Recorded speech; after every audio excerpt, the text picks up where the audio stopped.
Well, certainly when any community comes together, it advances understanding and creates collaboration and hopefully advances humankind.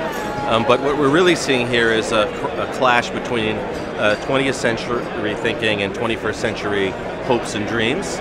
And there are a lot of different players and forces that aren't necessarily aligned. You have governments that, in many cases, are steeped in history of, even 19th century thinking, trying to hold on to their power.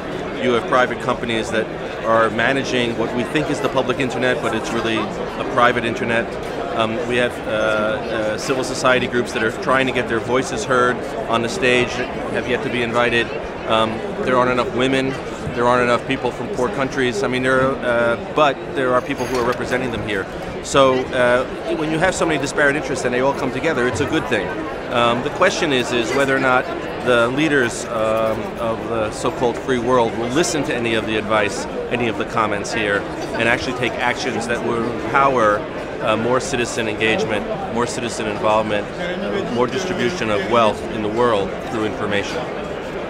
Well, I'm always an optimist, but I also consider myself a realistic optimist, which is that you can be positive, but you also have to understand what conditions you're working in and living in. And unfortunately, many of the people who are running governments today really were born pre-internet. And so for them, it might be a BlackBerry, it might be a cool iPad, but they haven't really felt it and understood it.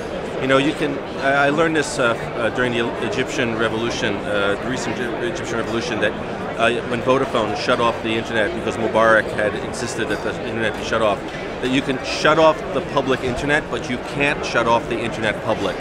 And what that means for me is that there's a new generation of young people who didn't just grow up with computers, but they actually grew up living in networks, and they think in network ways. They don't trust top-down hierarchies. They don't trust the fact that governments, by default, are closed rather than open.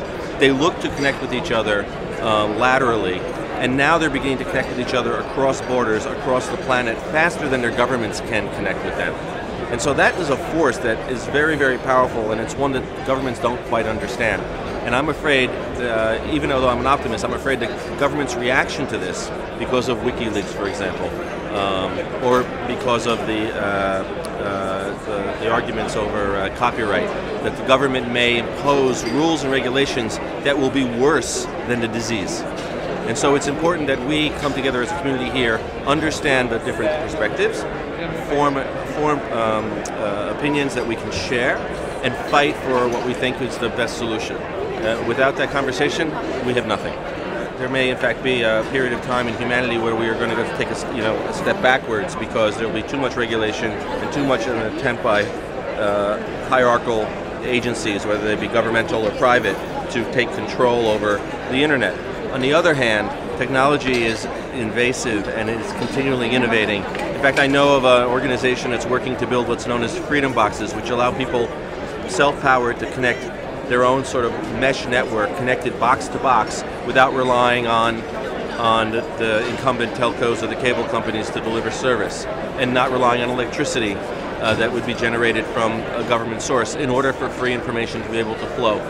So it may be a little bit of this cat and mouse game for a while, but I can only say that from my own experience, where I worked to bring computers to public schools 15 years ago, that in the school where we gave the students computers, only 50% of the students were graduating and going to high school. But after we gave them the computers, 3 years later, 90% of them were graduating and going to college. So I'm a big believer that technology allows people to break the chains of social and economic inequity, and that this technology, as it evolves, will eventually overcome the reaction that you're referring to. There's a big effort in the United States from the security apparatus because of attacks by Anonymous, because of WikiLeaks, to re-engineer the internet, to be able to monitor people, to be able to control the internet. It's also a big threat that the citizens themselves don't understand this. Everyone is clicking on the terms of service without reading it and understanding it. They're seduced by the technology and they don't realize what they're giving up. We have a death battle happening between privacy and data. More data sounds great, it will make our lives better, but on the other hand, we also lose privacy. And what does privacy mean in my culture, in your culture, to someone who's 60 to someone who's 20. And of course, another issue is that we have a big filter bubble, which is that we have the internet and information is following us and only telling us what we want to know. It's not giving us a different point of view, and so we are living in silos, and we're not listening very well to other perspectives. So these are all dangers. So yes, I can look at this and say it doesn't look so good. On the other hand, I'm constantly surprised at how the technology has empowered people in new ways, that the devices we hold in our hands are 50 times more powerful than the computer that took us to the moon, and that 9 billion people are going to be connected to each other in 5 years. So that the only people who will not be connected to the internet are people who actually choose not to be, or people who are really the poorest of the poor. So I have faith in humanity, even though I don't necessarily have faith in the companies or the governments that they create. There's a whole bunch of anthropologists and sociologists who can argue what this technology actually does to us, emotionally, intellectually, physically. There are a lot of questions about that. I'm not one of those people.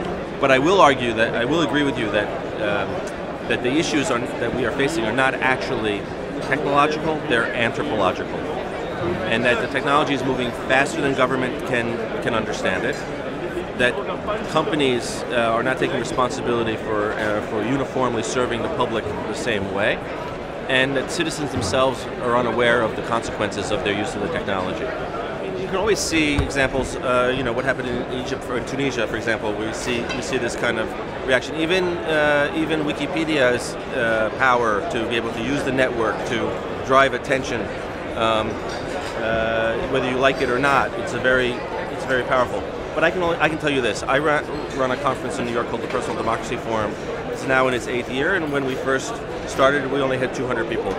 Now it sells out with over 1,000 people every year. Hey, Larry, and people like Larry Lessig come and speak at our conference, and so I can sense that there's a larger community of people that is actually interested in this subject. And so I don't see people being discouraged. I see people stepping up and asking the important questions about transparency, about accountability, about fairness. So maybe they're not here because they weren't invited. This was the first year that this has happened, but come back in 3 or 4 years and I'm sure that the connection between the people coming here will be more organized to make their case, and they will make sure that their case is going to be heard at the G8 itself. Perfect.